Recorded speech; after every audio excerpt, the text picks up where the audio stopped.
စနစ်တဲ့နှစ်ကြီးစိန်ကုန်ဝဲပေါ့နော်ဒါပေမဲ့မျိုးဆက်တကလေးတွေဖြစ်ပါလေခင်ဗျာโอเคကျွန်တော်ပြည်သက်နဲ့မိတ်ဆက်ပေးမယ်ပေါက်စီတိုက်ကအနီတော့လက်ညှိုးထောင်ပါခင်ဗျာโอเคပေါက်စီတိုက်ကောမှာစိတ်ခေါ်လာသူမင်းဒုက္ခငြိမ်းငြိမ်းချစ်သူပြတော့လက်ညှိုးထောင်မယ်ကဲဒါတို့ကနှစ်ကြီးစိန်ကုန်ပွဲနော်ကဲအစင်းသေးပြည့်ပြီဆိုရင်လွတ်မယ်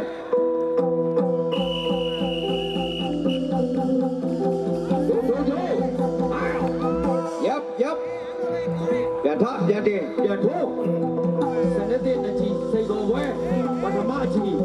ဖြစ်ပါလေခင်ဗျာအားရ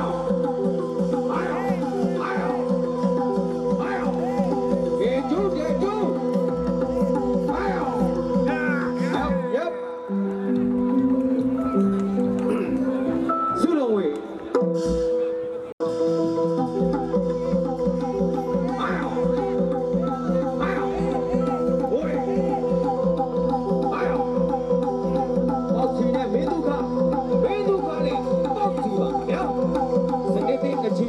ဝဲဖြစ်ပါတယ်ခင်ဗျာ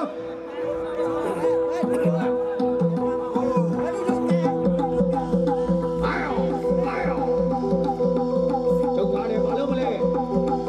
အာယောရပ်တိုက်ခွင့်ကိုရင်တိုက်ဖမ်းနေအာယောအောက်သူရဲ့1 2အရေးမှုတွေပေါ့ခင်ဗျာအာယော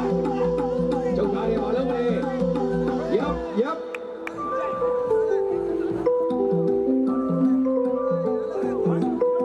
Cái lưỡi thú mày. Ai à? Khi ông thu, nó cho mà mẹ. Chúng ta đi, à lúc này. Ai à? Yep.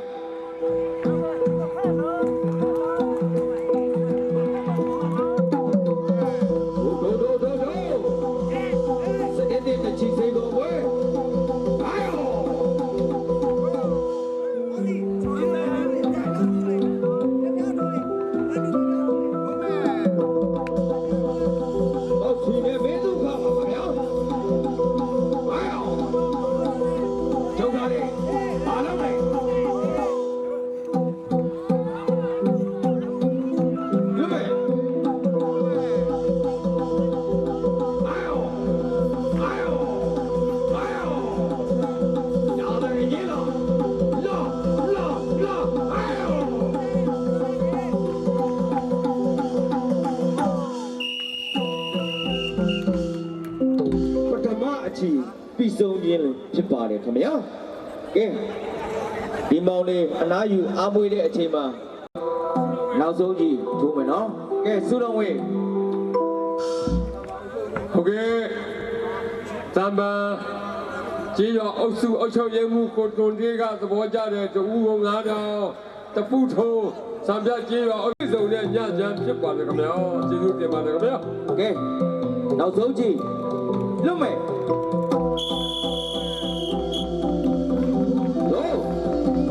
ပေါက်စီနဲ့မင်းဒုက္ခနဲ့ပေါက်စီပါခင်ဗျာအာယောချုပ်ထားတယ်ဘာလုပ်မလဲအာယောရပ်တိုက်ကွက်ကိုရင်တိုက်ဖမ်းနဲ့တိုက်လို့ရထိုးမယ်စနစ်တိအချီစေကုန်ဝဲနောက်ဆုံးချီဖြစ်ပါလေခင်ဗျာအာယောရပ်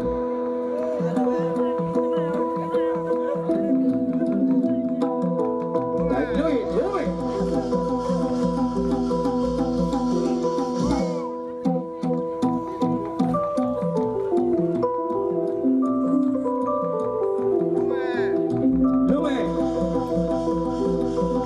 အာယော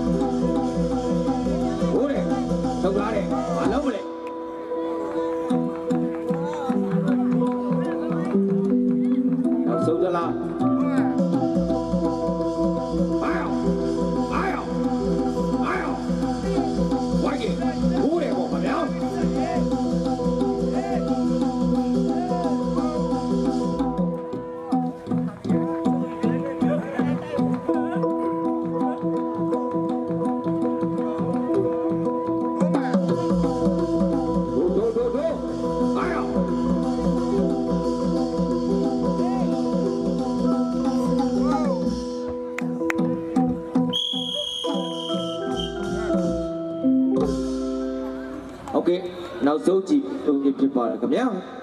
ဟုတ်ကဲ့ဟုတ်ကဲ့ကျွန်တော်တို့ပေါ့စီတိုက်ကအနေတောင်းနဲ့မင်းဒုက္ခငြိမ်းချမ်းချစ်သူအပြတောင်းတို့ကလည်းတဦးနဲ့တဦးအရှုံးနိုင်မပေါ်တဲ့အတွက်အလူလည်းနဲ့ပူးတွဲသည်ဖြစ်ပါတယ်ခင်ဗျာတေကျု โอเคဒီပြိုင်ပွဲရစုကို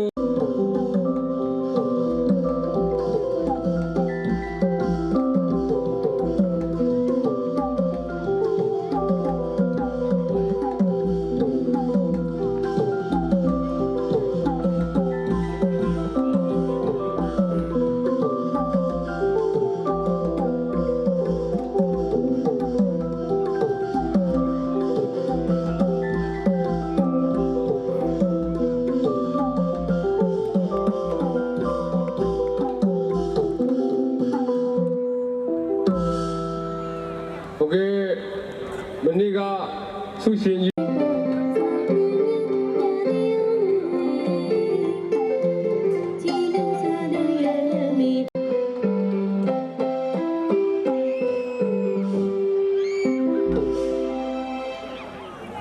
အေးဆရာတော်ဖရာသွားလန်းသာလန်းလန်းဖြောက်ရေလိုအေးပန်းလိုမွေးကျန်တဲ့အောင်ဆောင်တဲ့မြောက်ပြီးတကလားဘဝဆက်တိုင်းလောကီလောကုလက်ဖြာသောအကျိုးများကိုစောင့်တဲ့သဘောသေဘိုးထမ်းဆောင်နိုင်ပါစေကြောင်းတပည့်တော်တို့ခုံတဲ့အဖွဲ့ကနေဆုမွန်ကောင်းတောင်းပေးလိုက်ရပါတယ်ခင်ဗျာကျေးဇူးတိုက်ကလက်ထောက်စင်မြင့်ရဲ့အမိတော်လက်ခအောင်ရှင်ကရင်ကလာ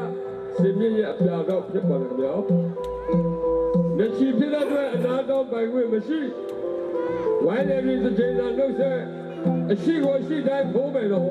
ကဲဘယ်လိုရှိကြည့်မယ်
အဖြူတော့သွားတေနေသောလေငါ6 9 10ထိုးမလားတပါးကျူ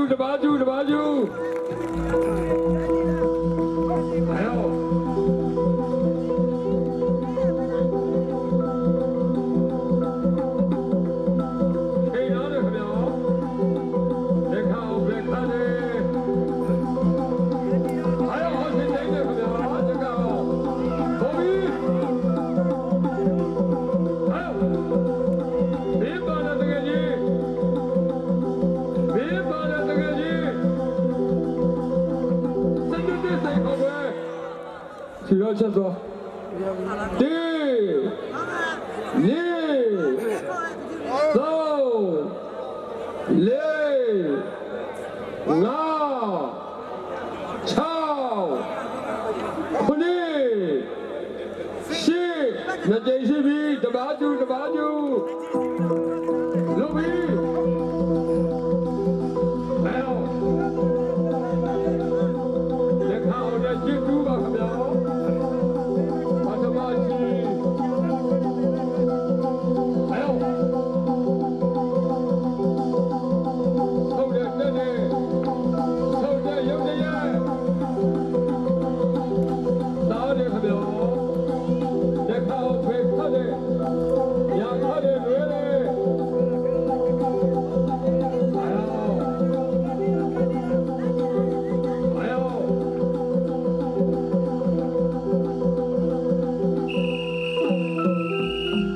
ဟုတ်ကဲ့ပထမကြီး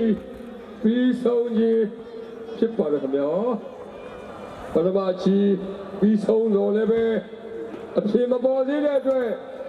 ကြာရှိတဲ့နောက်ဆုံးချီကိုဆက်လက်ရှင်ပြန်ရန်နမအလီလီနွဲခဲ့တဲ့မောင်တွေဖြစ်ပါတယ်ကျွန်တော်တို့ညီဦးဆရာတော်ဘုရားရဲ့ပွဲမှာဒီနေ့ပွဲမှာဆိုရင်ဝိုင်းတော်ကရှင်းနေပြီပဲ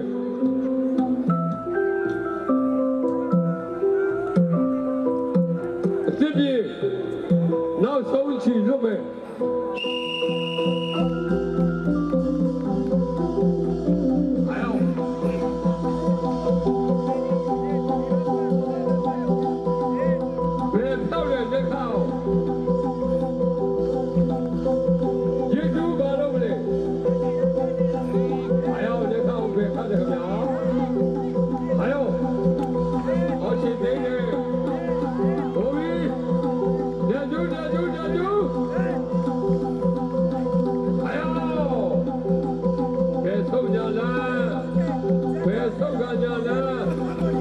သမီးဆယ်နှစ်ကြာကလေးပါခင်ဗျာ။ဒီသားတဲ့တကောက်အပီဝိုင်းပြီးစီတူဟာယောဝေယုံကြကျွဲခါအသက်ပြောင်းထိုးတယ်ကိုယ်ဖို့သတိထားလာပြီအပူတော့တော့ဒီနေသောလေးငါ6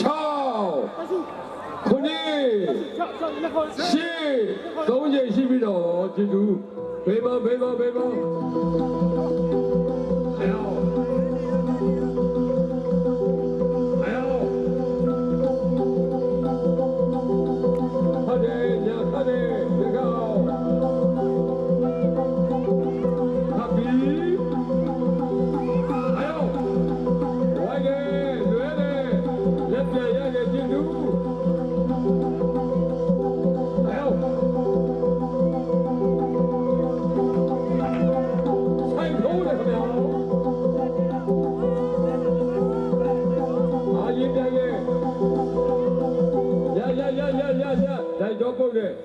နောက်ဆုံး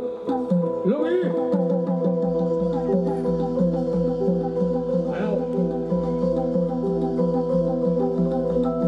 အဲ့ဒီနောက်တစ်ခါဆိုင်ခါလေဆိုင်လေချုပ်လေညတိုက်ွက်ကုန်တော့ထိုင်ဖမ်းလေအဲ့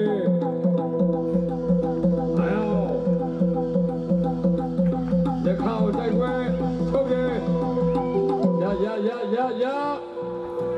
လူဘီဟုတ်တယ်တက်တယ်ပြန်ထားမယ်ပြန်တယ်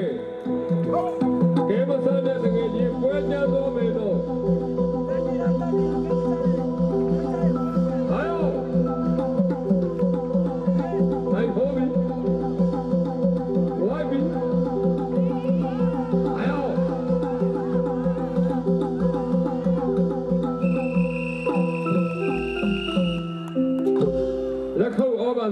ချင်းမြတ်မြောက်စားပေးပါခင်ဗျာနောက်ဆုံးချီပြီးဆုံးဖြစ်ပါတယ်ခင်ဗျာလက်ခအောင်ရှင်ကင်ကလတ်တို့ပွဲဟာ3မိနစ်ထိုး2မိနစ်နာစနစ်တစ်နှစ်ချီရေဆိုင်ကရှင်ပြိုင်ခဲ့တော့လေအရှုံးနဲ့ဖြစ်မပေါ်တဲ့အတွက်အလူအလဲပူးတွဲတည်ဖြစ်ပါတယ်ခင်ဗျာတဲ့ကျူးဒီပြပွဲရဆုကိုတင်ဆက်ထားတဲ့ဆုရှင်ကြီး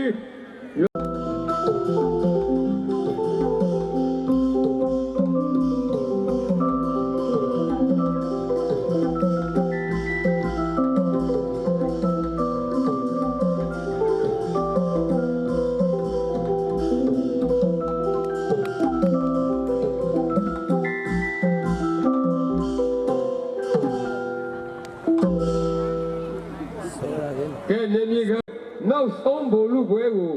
တက်လန်းလာတဲ့လက်ဝိကျော်2ဦးပဲဖြစ်ပါတယ်ခင်ဗျာမြတ်နာအောင်ငြိမ်းချမ်းရေးချစ်သူအပြာတော်တို့လည်းနောက်တငယ်လက်ထောင်အနီတော်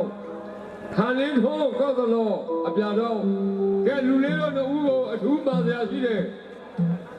ဘိုလ်လူခွဲရောက်လာပြီနော်ကြောက်လက်ကြောက်အမားမလုံးနဲ့နော်အဓိကပြောချင်တာကမအားကိုမခတ်ကြနဲ့မအားဆိုတာသိတယ်နော်အေးအဲ့ဒီတခုဟာသတိနဲ့တော့ရှောင်ရှားပြီးတော့ရှင်ပြိုင်ပေးတော့တူနဲ့တူအမုန်းမဖက်ပဲနဲ့အပြုံးဆက်ဆက်နဲ့ရင်ဆိုင်ကရှင်ပြိုင်ပေးတရားဟောရှိတာပြတာကျွဲတိုင်ကိုမရှိရင်ဝိုင်းထဲမှာနေရယူစစ်ပြေပထမချီလူမဲ့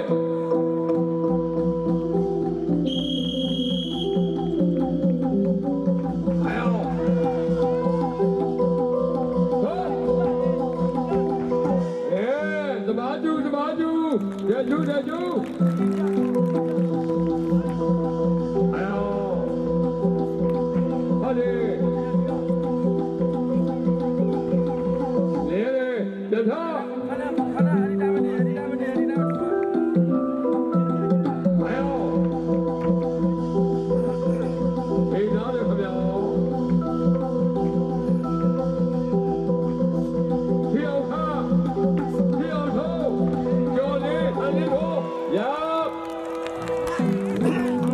မင်းပါလေတကယ်ကြီးမင်းပါလေတကယ်ကြီးအရွယ်သူစပယ်ပြူလို့ရဲ့ပွဲအာယောဟာလေဟန်ဒီထိုးပြေးလေကျော်လေးအောင်စင်နာမယ်ပထမကြီးပြီးဆုံးလေလို့ခုံတိုင်ကသတ်မှတ်လိုက်ပါတယ်ခင်ဗျာအောင်စင်နာလို့ရသေးတယ်နောက်ဆုံးရှိနောက်ဆုံးလာမှာဆိုရင်တော့အောင်စင်နာလို့မရတော့ဘူးတော့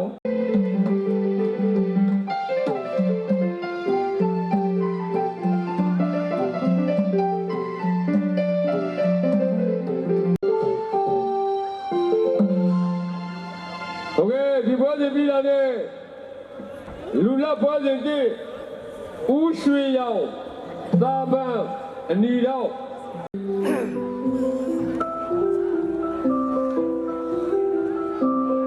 ကဲတန်တင်နဲ့ညနာလူလေးတို့ဦးကလည်းအကြီးတန်းနေတော့တောက်လက်တောက်အမားမလုပ်နဲ့ကြားလားနော်လူလေးတို့ကစာချုပ်ခွဲတွေအလီလီထိုးခဲ့တယ်အောင်လန်တွေလည်းအများကြီးရခဲ့တယ်နော်တောက်လက်တောက်အမားမလုပ်နဲ့ပြောနေရင်စကားပြောရှိတယ်သတ်ရင်တိုင်းကားလက်ထောက်ဒီတော့မြတ်တဲ့အောင်ရင်းရိုင်းရှိသူအပြာထောက်အစ်ပြေလွတ်မဲ့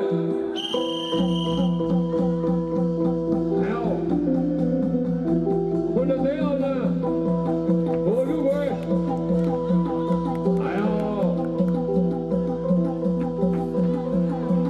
ဟုတ်တယ်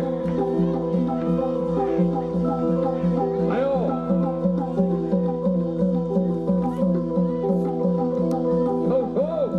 ပညာမျိုးမျိုးပါခင်ဗျာတဲ့သူအာယောသူခါပဲရတဘာကျူအာယော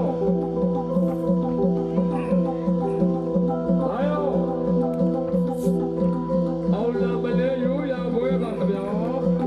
ပထမချီရဲ့ရချက်ပြီးအာယောဘိုးရဲထုတ်တယ်အားတယ်ထုတ်တဲ့ရုပ်တဲ့ရပဲပေါ့ခင်ဗျာအာယောလာဘိုးအပီအာယောဒီရဲ့ကြီးရဲ့ဘိုးရဲဒီကောင်ပါပြီခင်ဗျာအာယောပြန်ခွာပြန်တယ်အသက်ရှူခွင့်ပေးထားတယ်စနစ်တစ်ပွဲမဟုတ်ပါရိုးရာပွဲ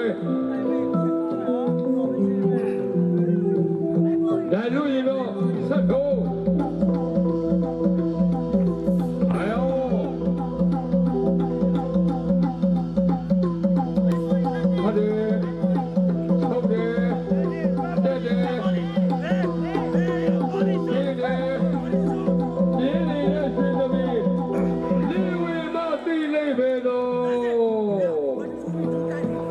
တဲ့သား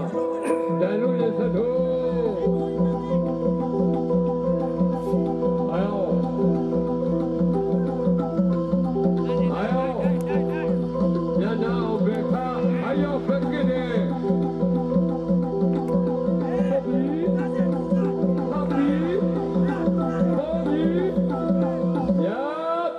မလုံးကြပါဘူးခင်ဗျာအမတမရှစ်ဆရာကောင်းနဲ့ရှင်းပြမှုလေးတွေနဲ့ရှင်းပြနေရရင်ဖြစ်ပါတယ်ခင်ဗျာနောက်ဆုံးတလား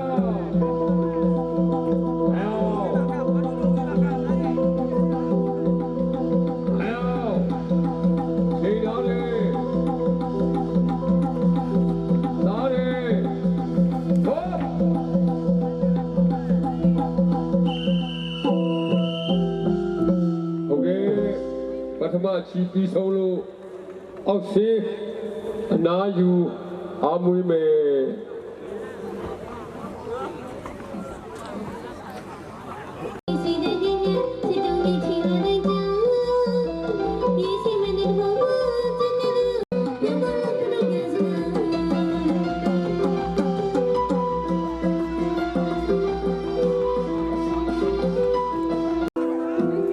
ဒီဘက်တော့ဆက်ဟုတ်ပြီကဲပရိသတ်နဲ့မိတ်ဆက်ပဲဦးရွှေရောက်တန်ပန်းလက်ထောင်အနီတော်လူမရွေးပြည်မြမဩအပြာတော်တွေ့လားလာပြီကဲအစင်သေးဖြစ်လူပဲသုံးမိနစ်အာယောကျေကျူး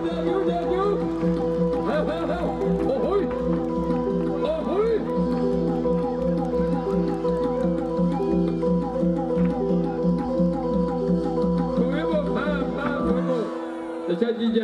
နှစ်ဖူးရပြီရှင်လေရပြီ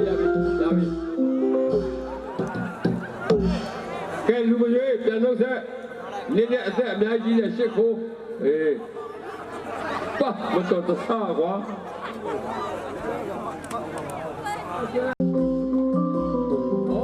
တရားတစ်မျိုးအရေးကြတယ်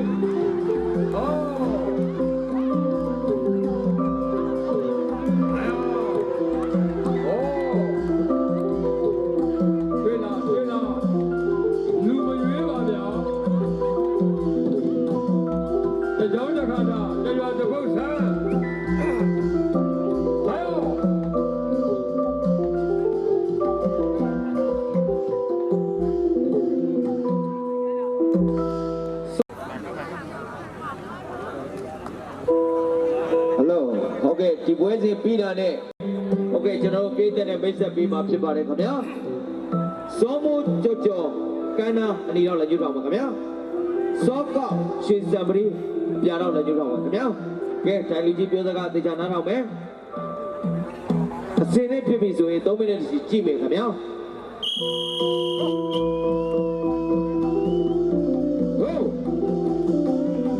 စောမိုးကြော်နဲ့စောကောက်ပါခင်ဗျာ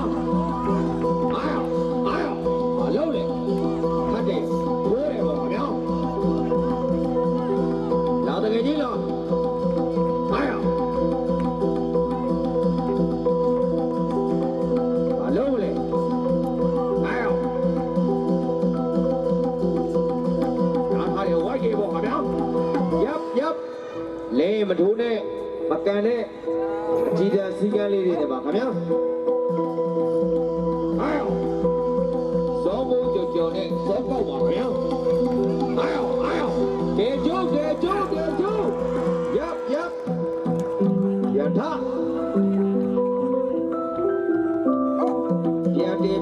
းစနစ်တဲ့ချီစိတ်တော်ဝဲစောမိုးကြော်နဲ့စောပေါက်ပါခင်ဗျာဒီ20ကျိုးဝိုင်းကျွေးနေမှာတော့တွေ့နေကြပြီပေါ့ခင်ဗျာမှတ်တယ်ဝါကြီးပေါ့ခင်ဗျာထောက်ထားတယ်ဝါကြီးဘာလုပ်မလဲစောကောက်ကချီရပ် လေမကန်တဲ့သားရနှုတ်ဆက်တတိထားအချစ်ပါမယ်လူလေးရပြီရပြီ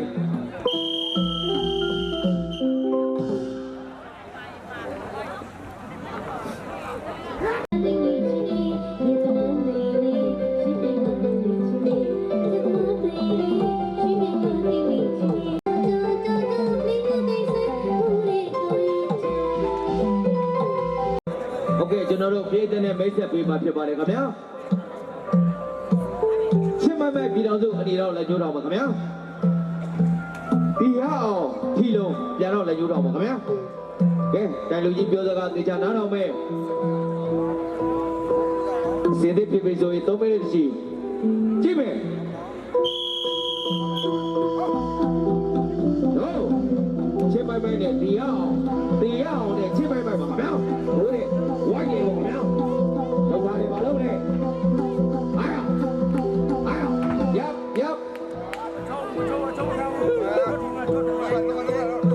哎，对头，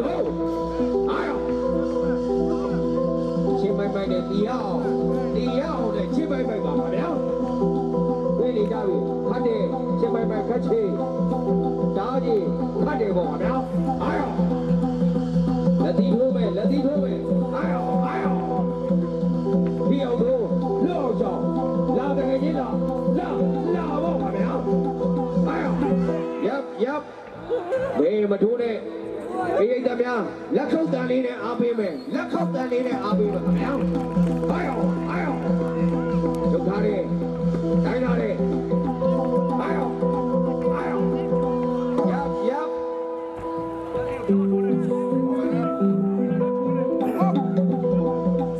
one two အားရောဒုက္ခတွေဝိုက်တယ်လဲတယ်ရပ်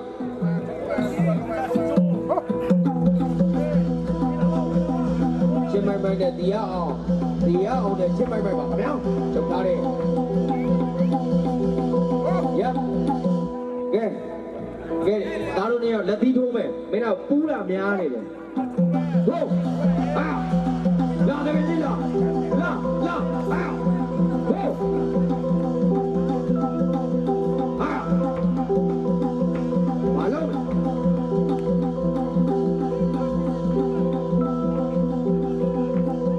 ဒီအောင်တို့လောက်အောင်ကြောင်းဘာယောကဲကျိုးဘာယောရ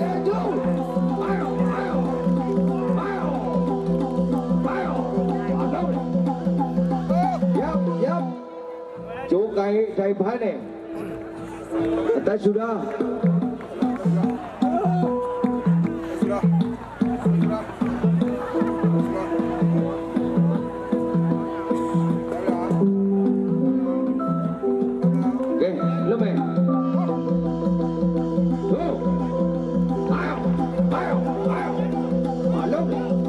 拜的底要，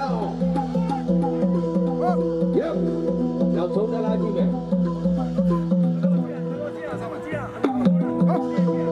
哎呦，先拜的底要，没有？哎呦，关注，眼目的没有？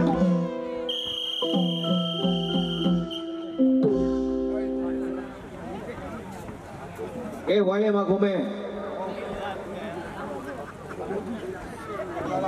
ဝိုင်းလေမကုမဲ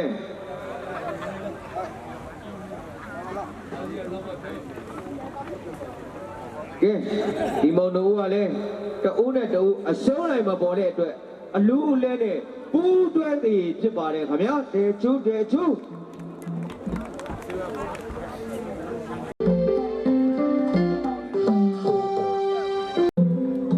အဖြစ်မပေါ်သေးတဲ့အတွက်ဒုတိယချီကိုပြန်လေလို့ရှင်ပြန်ရမှာဖြစ်ပါတယ်ခင်ဗျာအစီအစဉ်ရင်တော့ဒုတိယချီလွတ်မဲ့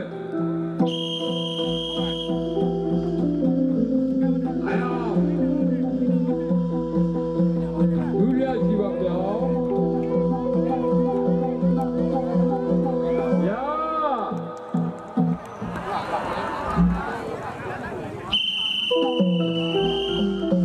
ဒုတိယချီပြီးဆုံးတယ်လို့ ပုံတိုင်ကသတ်မှတ်လိုက်ပါတယ်ခင်ဗျာအောက်ဆင်းအနားယူလို့ရသေးတယ်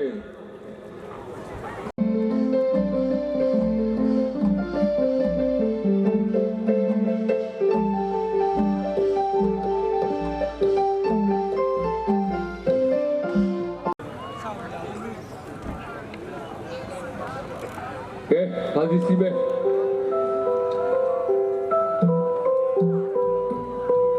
ညစ်တကောင်ညီနဲ့လေအေးလေပဲဟွာဒီဒီဒုတိယစီလို့ပဲအော်ဘုံတဲ့ကြရိုးရအောင်လားဘိုလ်လူဘွဲရဲ့ဒုတိယစီတားစီနဲ့မျက်နှာအောင်ပါခင်ဗျာအော်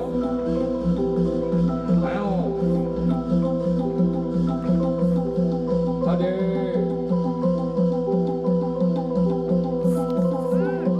တားစီရဲ့ဝတ်တူအယားမှုတဲ့တော့တကယ်ကြီးအော်တဲ့သူတဲ့သူတဲ့သူ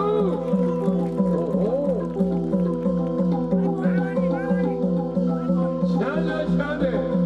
ပွဲလည်းကျန်းတယ်ခင်ဗျာအော်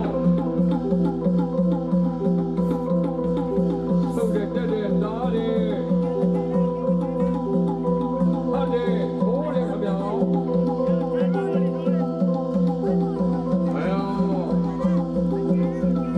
ဘယ်ရဲ့ကလေးခိုင်ပြတော့ဆိုရင်ရှင်နေတဲ့ပွဲပါခင်ဗျာ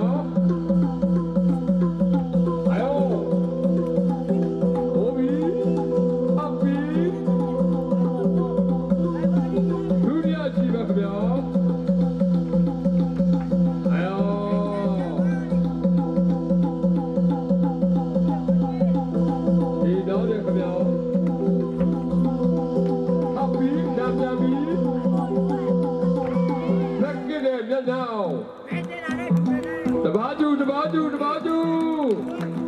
လူပြန်ပြီအော်တန်စီရဲ့ပြစ်သူလေပြန်ခွာပြန်ထားပြန်တဲ့ဘယ်လိုရသထိုးအော်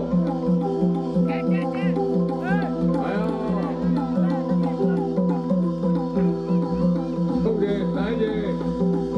အဓိကရိုက်တယ်ပြီးတယ်မျက်နှာအောင်သတ်တယ်မျက်နှာအောင်သတ်တယ်ပြန်ဖို့ကြိုးစားတယ်ခင်ဗျာရိုက်ပြီးတစ်ချက်ထိုးရင်တော့ဇက်ကြိုးသွားမယ်တော့တတိထားလူပြီး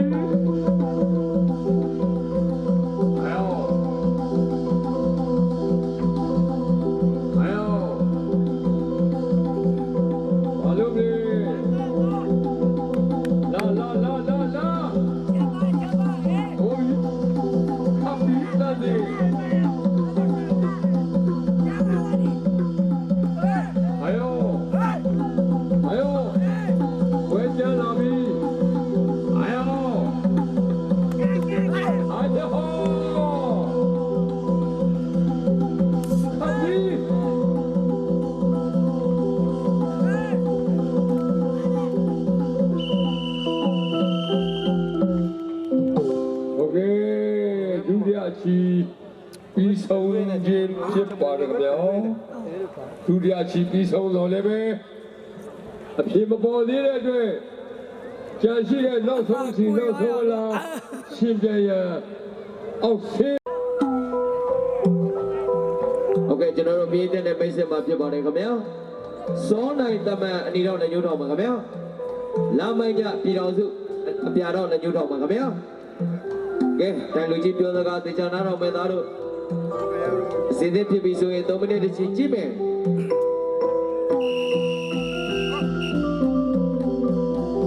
စောနိုင်တဲ့လာမိုင်းကြနဲ့စောနိုင်ပါခင်ဗျာပြေးနေကြပြီအားအောင်မလုပ်နဲ့ခတ်တယ်ရိုက်ခတ်ဆိုင်ခတ်တယ်ပေါ့ခင်ဗျာအားအောင်ဟိုးတယ်လွဲတယ်ပေါ့ခင်ဗျာအားအောင်စောနိုင်တဲ့လာမိုင်းကြ လာမိုက်ကြတဲ့ဇောနိုင်ပါခင်ဗျာဟတ်တယ်လွဲတယ်ဘာလုပ်မလဲလာတကယ်ကြီးလားလာတကယ်ကြီးလားအကဲမဆန်းတဲ့တကယ်ကြီးပွဲကျန်းသွားမယ်ဆိုတဲ့ပုံလေးပါခင်ဗျာ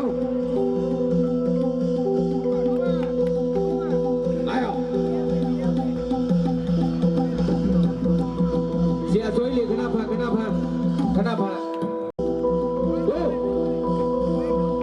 လေးပေါ်မှာမထိုးတဲ့အားကုန်တယ်လေးပေါ်မှာမထိုးတဲ့အားကုန်တယ်တို့ထိအောင်လို့လောက်အောင်ကြောက်ကြားလို့ရဲ့ပွဲဟောအောင်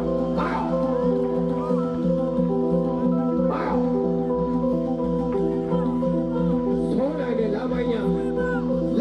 နဲ့ဆောင်းနိုင်ဘာလို့လဲအောင်ဝိုက်တယ်လွဲတယ်ပေါ့နော်အောင်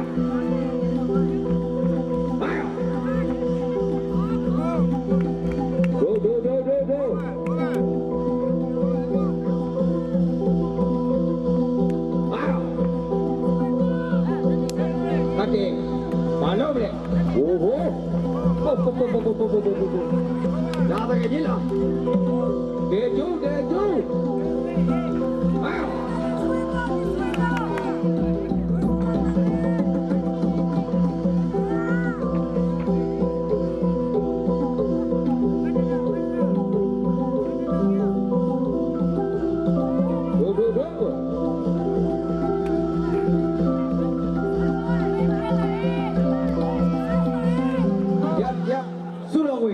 ဆုတော်ဝေ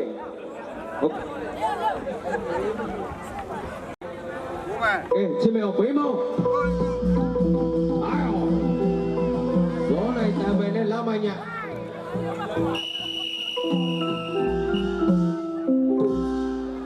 โอเคဒီမောင်တို့ကလည်းပြောရင်ဆိုရင်ထိုးရင်ကြည်ရင်လည်းပဲတယောက်နဲ့တယောက်အရှုံးနိုင်မပေါ်တဲ့အတွက်အလိုအလဲနဲ့ပူးတွဲတည်ဖြစ်ပါတယ်ခင်ဗျာဒေကျုပါတယ်ခင်ဗျာဝေးနိုင်ဦးဖန်အနေတော့လည်းညှို့ထောင်ပါခင်ဗျာစောဦးရွှေကရင်အပြာတော့လည်းညှို့ထောင်ပါခင်ဗျာကဲခိုင်လူကြီးပြောစကားသေချာနားထောင်မယ်အစီအသေးပြပြီဆိုရင်3မိနစ်တည်းကြည့်မယ်ဟု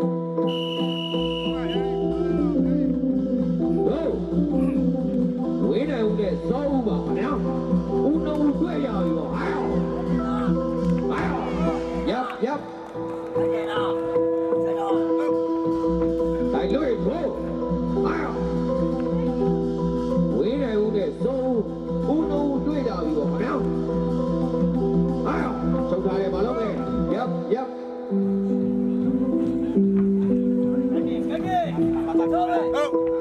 ုင်းလို့ထိုးမယ်ဒီအောင်ထိုးလို့ကြောင်းယောက်ျားပွဲလာတကယ်ကြီးလားမလုပ်နဲ့ဝိုက်ရထိုးတယ်ကတ်တယ်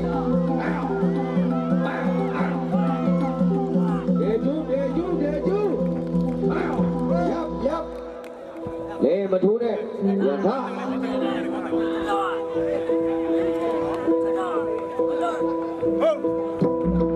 ဲ့လို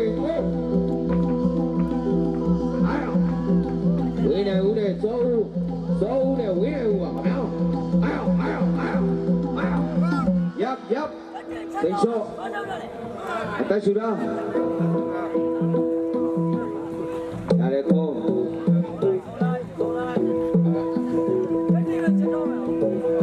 ရတယ်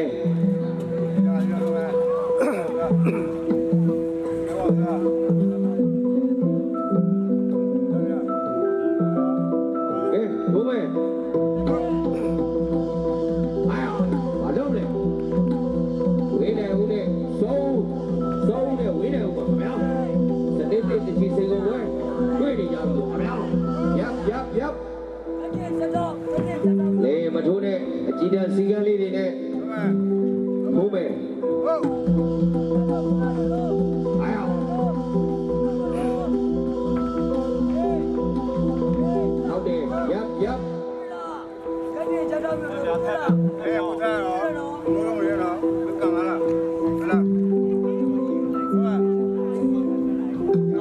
နောက်ဆုံးတစ်လားကြည့်မယ်လာတကယ်ကြီးလား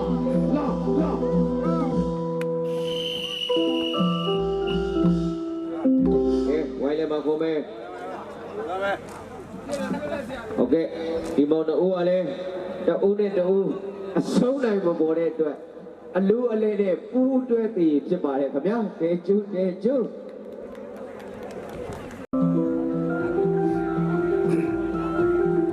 โอเคကျွန်တော်တို့ပြေးတဲ့မိတ်ဆက်ပေးမှာဖြစ်ပါတယ်ခင်ဗျာ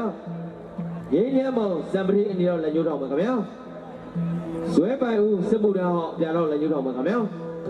ကဲတိုင်လူကြီးပြောစကားတေချာနားထောင်မယ်စစ်စစ်ပြင်း3မိနစ်တချီကြည့်မယ်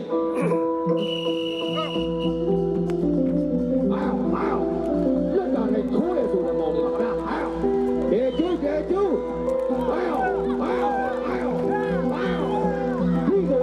ဒီကုန်လေမထိုးနဲ့ရင်းညမ်းမောင်အသက်ပြေချူတာပတ်ဒီမောင်လေးလွတ်တာလည်းတကယ်ထိုးတော့ဘော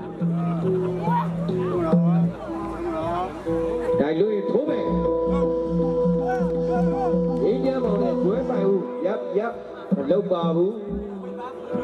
စီကန်းလေးတယ်ပါအကြီးတန်းလေးကဲဒိုင်လို့ထိုးမယ်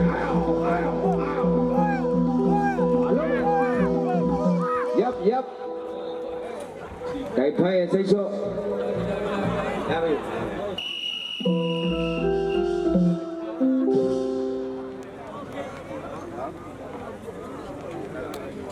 ကဲစုတော်ဝေးမယ်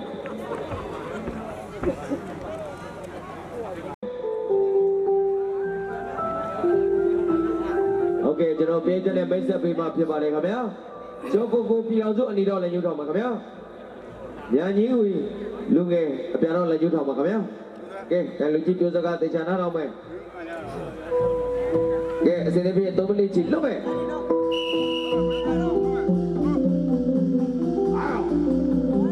ကျော်ကိုနဲ့ညာကြီးဦးလူငယ်ပါခင်ဗျာမှတ်တယ်မလုပ်နဲ့မှတ်တယ်ထုတ်ထားတယ်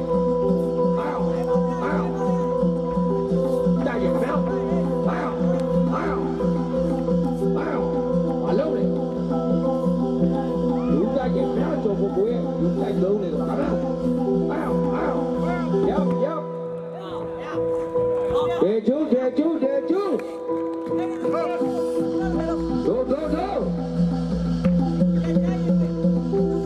ညာကြီးကိုလူငယ်နဲ့ကြော်ကိုပါဗျာရပ်တိုက်ကွက်ကိုရင်တိုက်ဖမ်းနဲ့တိုက်လို့ထိုးမယ်လာတယ်ကြီးလားပြီးတယ်ပေါ့ခင်ဗျာရပ်ဟဲ့စကားမပါနဲ့ဟုတ်ခိုင်လို့ရထိုးအားအောင်ဖတ်တယ်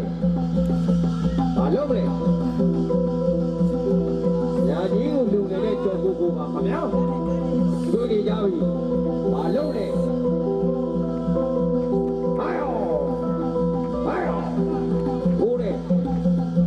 ငုတ်တုတ်မလုံးနဲ့ငုတ်ထိုးရင်ရုပ်ထိုးကုန်မယ်ဒါတကယ်ချင်းလားအားအောင်ဟောတယ်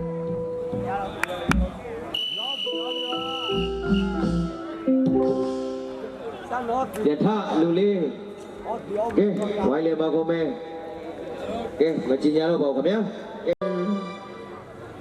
သမီးကြရိုးရအောင်လာနောက်ဆုံးဘိုလ်လူဘဲမှာရှင်ပြိုင်သွားကြတယ်ကျော်လေးနောင်တကယ်နဲ့အန်လင်းထွန်းကော့တလော်တို့ပွဲဟာပထမချီပြီးဆုံးတယ်ဒုတိယချီပြီးဆုံးတယ်နောက်ဆုံးချီနောက်ဆုံးအလားမှာပဲအန်လင်းထွန်းကော့တလော်ဘက်ကဆက်လက်လို့မရှင်ပြိုင်နိုင်တော့တဲ့အတွက်ဒီသုံးစိတ်ကြရိုးရအောင်လာကြီးကိုတော့ဖြင့်နောင်တငယ်ကျေးရွာကလက်ဝဲကျော်လေးအညာရရှိလို့ဆုတ်ဖူးသွားပါပြီခင်ဗျာတပါးကျူလက်ခုပ်ကြ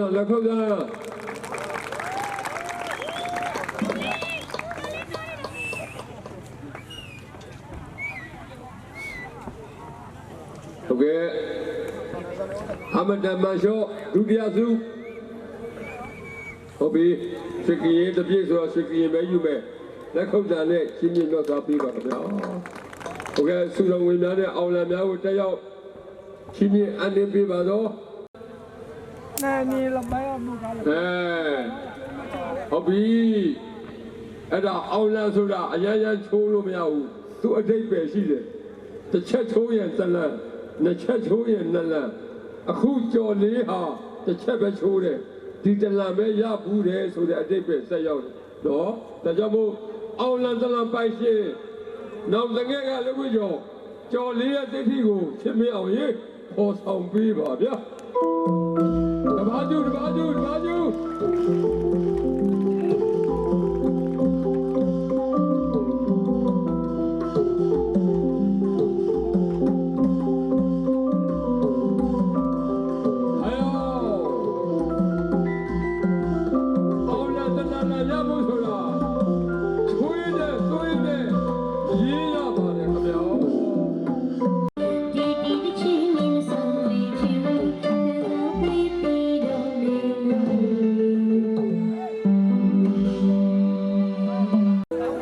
စကရင်နဲ့စတိဆုံးချီနောက်ဆုံးလာလို့ပဲ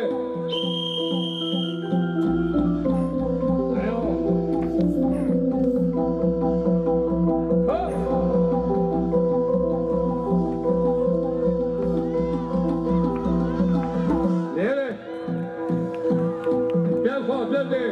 ဓာတ်လို့ရတော့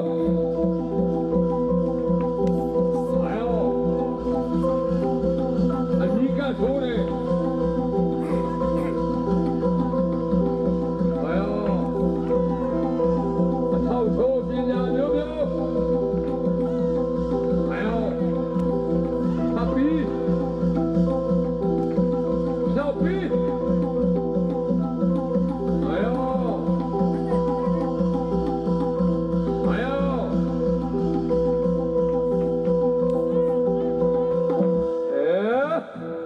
မလုံးကြပါဘူးခင်ဗျာ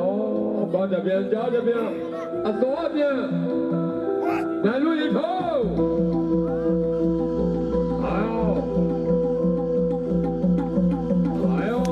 တန်းစီတဲ့ကွာ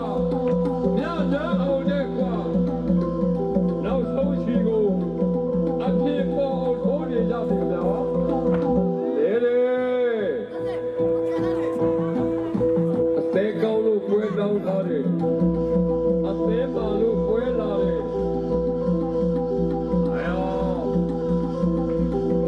ကြောက်ကရင်တော့နောက်ဆုံးကြောက်ရုပ်ကအသက်ခွဲအောင်ထိုးမဲ့ပေါ်နေပါခင်ဗျာသန်းစီတက်ခွဲညတာအောင်ဆုံးထားတယ်ခင်ဗျာ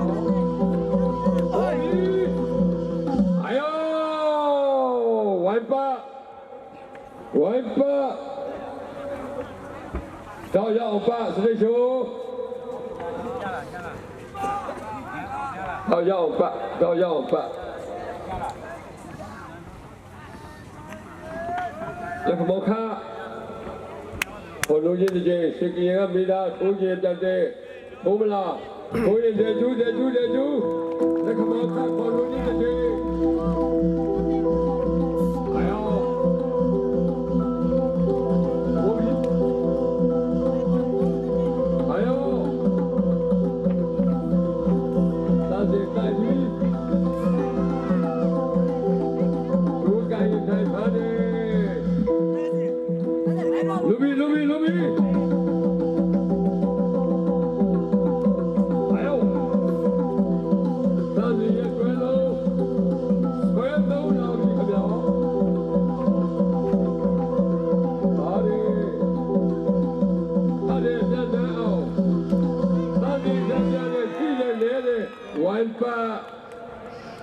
ဟုတ်ပြီရှုံးပါလေ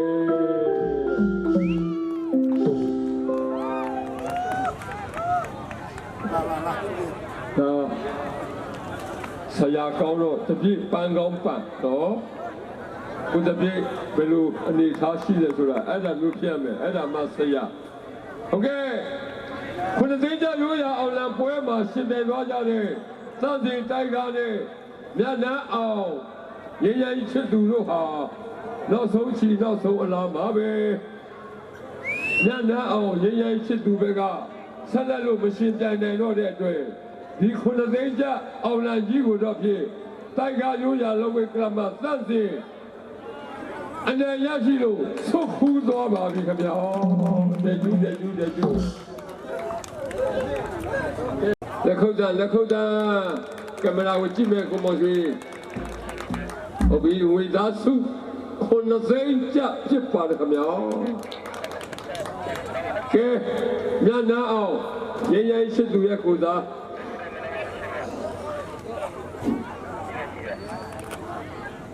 အထုပ်ပါမယ်နော်ဟုတ်ကဲ့ကဲလက်ခုပ်တာโอเคစုလုံးဝင်များတဲ့အောင်လံများကိုတက်ရောက်ချင်းမြင့်အနေပြပါသောဘွဲတော်ကျေးပိုင်းကော်မတီကိုမော်ရွှေအားကျေးဇူးအထူးပဲတင်ရှိပါတယ်ခင်ဗျာကဲတန်တဲ့ဘယ်နှလာရဘူးလဲချိုးစမ်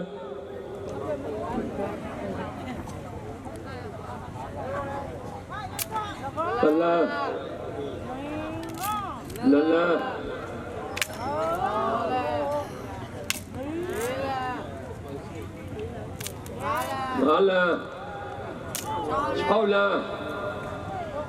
9လ10လ9လဟုတ်ပြီဒီအလားနဲ့ဆိုရင်9လအောင်လပိုက်ရှင်ဖြစ်ပါတယ်ခင်ဗျာလက်စုရလား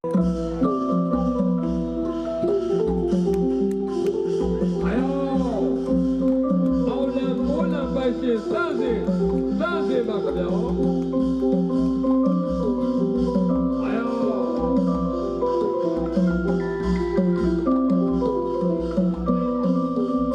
နာမကြီးပါအုပ်စုရှင်းကျင်မြောက်ဒီမျိုးသားနှစ်ခုပွဲတော်အထိမ်းမှာရိုးရလက်ဝဲရှင်းတဲ့ပွဲမှာတော့စစေအောင်လက်တလက်ဆုတ်ခုလို့မတ်တရားကိုထုတ်ကူးသွားပါပြီခင်ဗျာယနေ့ကြောက်လောက်မိတ်္တဟာချမ်း